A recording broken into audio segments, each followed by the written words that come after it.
పడ్డామంటే ఎవరికి చెప్పుకోలేం. ఒక్క వీడియో పాపం నన్ను అందరినీ పాపం తిరిగా చూడరు చూడరు గ్లాసులు వేస్ట్ అయినాయి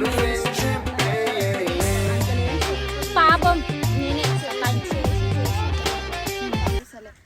చేసి చచ్చిపోయినా. నేను చేసుడేమో కానీ నేను చేసింది ఒకటో రెండో అయితే వీళ్ళు అయితే చేసిందే చేసి నన్ను అయితే చేసిరు. ఏమో ఒకసారి డైలాగ్ అంటది, ఒకసారి డాన్స్ అంటది, ఆమె ఫోటోలు అంటది, డాన్స్ అంటది, వాక్ అంటది. సరే కానీ ఫైనల్ అయితే వీడియో కంప్లీట్ అయింది. లైక్ మన యూట్యూబ్లో అయితే కంటిన్యూగా వీడియోస్ అయితే పడుతూనే ఉన్నాయి. అందరూ అయితే లైక్ చేయండి, షేర్ చేయండి, మన ఛానల్ని సబ్స్క్రైబ్ చేసుకోండి. ఇంకా ముందు ఇంకా మంచి వీడియోస్ వస్తాయి అన్నమాట. సరే కానీ లైక్ షేర్ అండ్ సబ్స్క్రైబ్ చెప్పు అన్నమాట. సబ్స్క్రైబ్ అన్నమాట. 1 minute అయిపోగానే బంద్ చేసే.